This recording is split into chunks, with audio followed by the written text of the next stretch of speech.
I'm Levon Fasaro, and my husband is going to use the pointer here, and we're going to talk about the history of Beaver Lake. DSI, Development Services Incorporated, a division of AJ Industries, developed Beaver Lake. They bought various parcels of land from several farmers starting in 1969, and the last parcel was purchased on October 27, 1970. On September 3, 1973, DSI arranged for helicopter rides to view Beaver Lake property for the property owners and potential buyers. These next slides are from that ride. The only two houses shown on the lake were Ted Thornton Trump's and Ramona Levon Fasaro's. This slide was taken looking west across the lake bottom. You can see Telegraph Road, Rock Creek, and the old schoolhouse. The late Rex Young, who lived on the property that was close to Beaver Lake, told of going to school on the lake in the late 1800s as a young boy, and seeing approximately 500 Indians camped in the flatland of Rock Creek in front of the school where the lake is now. They were on their way to the Winnebago Reservation. He said they were a quiet and peaceful tribe. The Indians frequently camped in this area because the land was flat, so they could easily pitch their tents. They had easy access to water in Rock Creek, and they also said that the big winds, we assume they mean the tornadoes, did not come to this area. Felt that this had something to do with being south of the meeting of the Platte and the Missouri River. This slide is looking west. Between 1860 and 1880, on the land where the clubhouse stands, there was a distillery. It was owned by a Mr. Walker and Mr. Latta. Rex Young told how they used to hold maypole dances in the early 1900s on this same site. Again, you can see Rock Creek, the schoolhouse, and approximately where the cemetery is. This slide shows the Telegraph Road, which went through what is now the basin of Beaver Lake. This road was one of the oldest roads in Cass County. This was an old Indian trail that was used on their migratory hunting trips, and for many years. Again, you can see the bridge going over Rock Creek. This is the waterfall in Rock Creek on the west end of the lake, close to Trump's house. The water fell approximately 2 to 3 feet. I enjoyed hearing the waterfall from across the lake at our house. As eager as I was for the lake to fill, I did miss the sound of the waterfall when it was gone. While the lake was filling, I was told that Rock Creek alone brought in 1 million gallons of water per day. There were other small streams and springs flowing into the basin of the lake. One of these springs was at the southwest end of Beaver Lake, close to where Rock Creek enters the lake. This is a painting of the home and the spring house where Flora Bell Werbine, who is the first member of Cass County Historical Society, lived. Her father rented the land from Dr. Gilmore. This painting was painted in approximately 1920.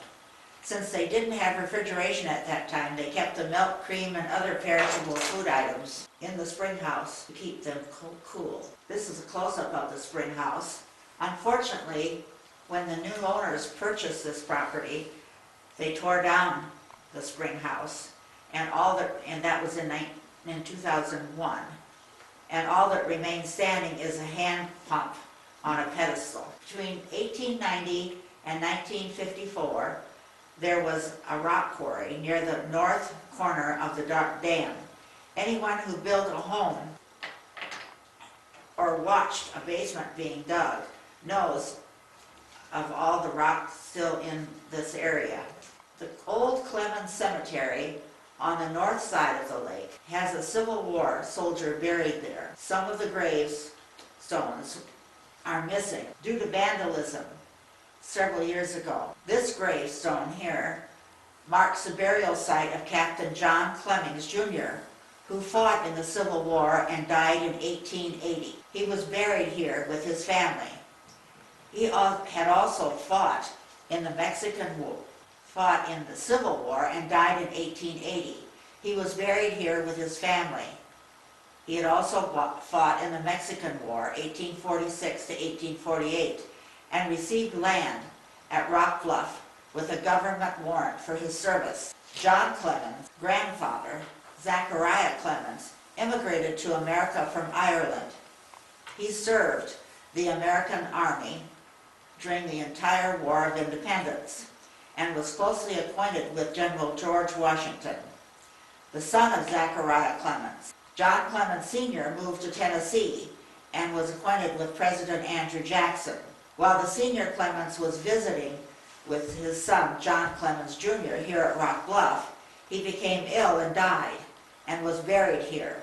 This cemetery is a link through a family with our nation's historical past, starting with the American Revolution in 1776, through the Mexican War of 1840s, through the Civil War between the states, and ending with the first settlement of Rock Bluff Valley by the Clemens family.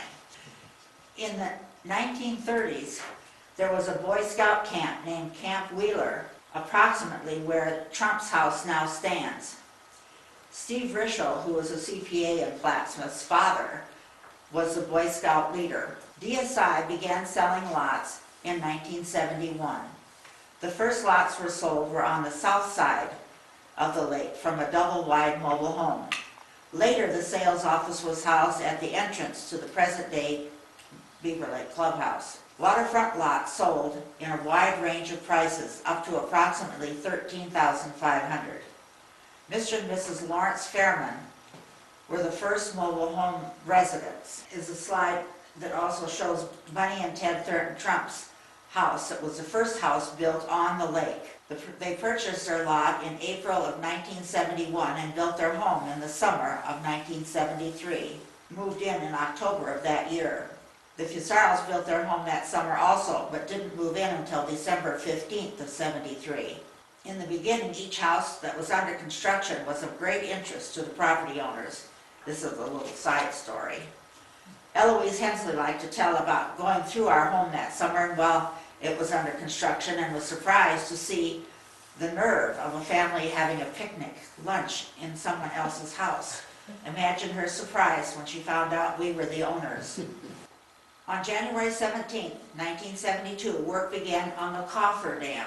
A coffer dam was built to hold back the water while the actual dam was being constructed.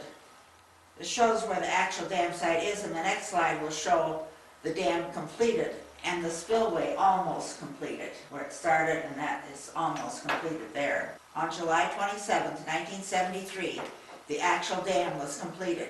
Looking east, the first dam, that's the first slide, and then looking west is as water is starting to be dammed up. The dam was 90 feet high, 1,400 feet long, and 400 feet at the base. Total earth fill is estimated to exceed 1,300,000 tons of material. When the dam was completed, it backed up 350 acres of water at a depth of 80 feet. We have since dredged out additional coves and now have 380 acres of water. When the lake was filled, the average depth of the lake was 30 feet. After the lake filled on July 27, 1990, the dam withstood a 13-inch rainfall. This is taken from the air over the dam, looking west at the north side of the lake. See the clubhouse, and notice the lack of trees on the north side of the lake, because as it built up and people planted trees, you could tell the difference between the south side and the north side. This slide shows the northwest cove looking east. Notice the small creek flowing through the cove. You can point out the two houses there that you can see, and then the Murray Inlet and Rock Creek, and you can also see the cemetery.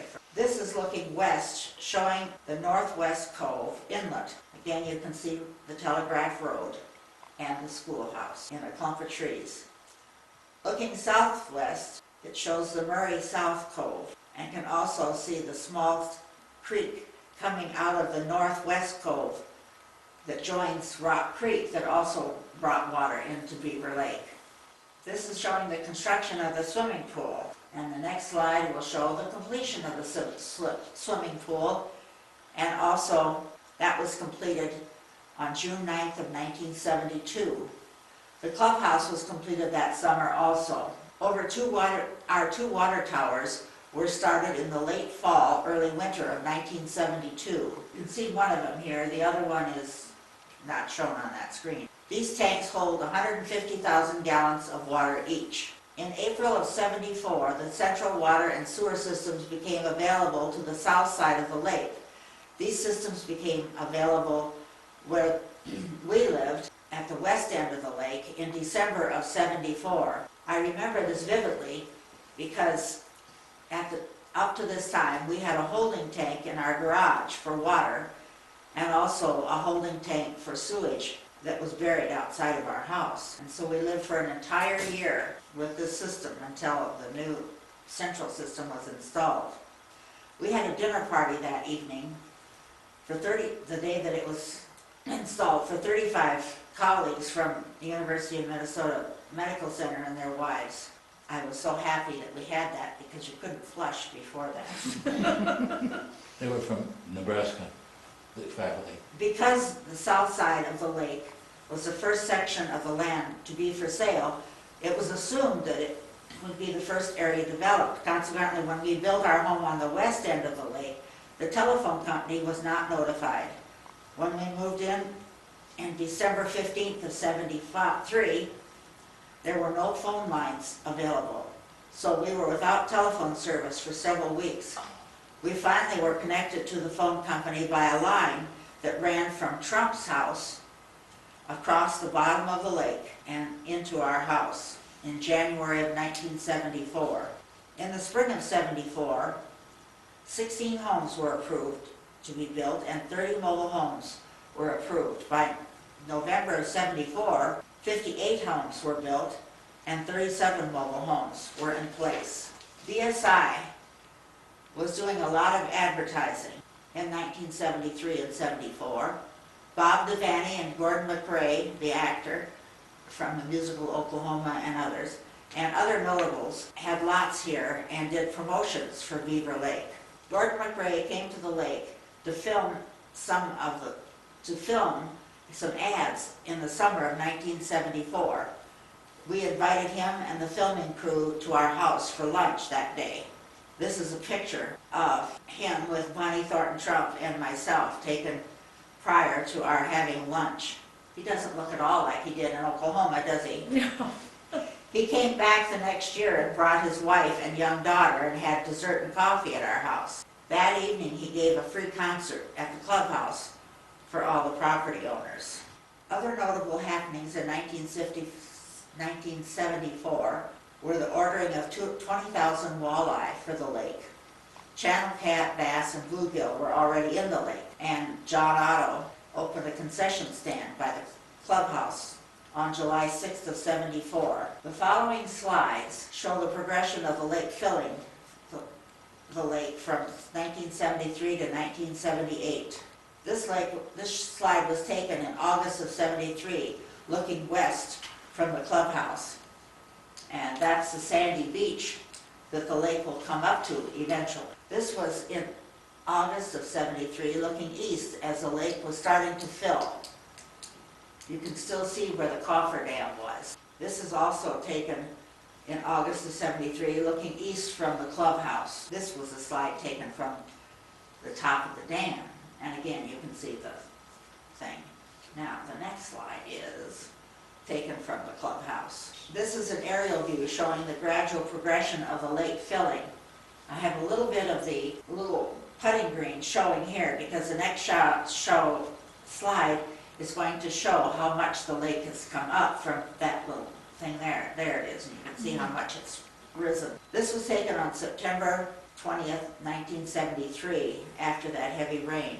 Looking east, showing the lake has not started to fill at the west end. Ted Trump's home is on the right, and the waterfall in Rock Creek is still there. I put this slide in to show that living here was beautiful even without the lake. It was taken in December of '73, and again it shows Rock Creek. This is looking west from the clubhouse and Rock Creek slowly filling. That's looking east, taken from our house in the spring of 1975. Again, the water is slowly coming up. Here, looking northeast from the mouth of the Northwest Cove in the early winter of 1976. That again is showing the water rising. And in the spring of '76, in March of that year, the lake was 17 feet from the top of the highest, and that was the highest the water had been.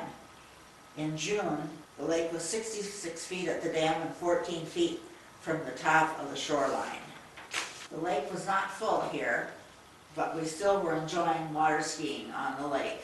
After 3 years of drought, Beaver Lake received 10 inches of rain from the 1st of August through September.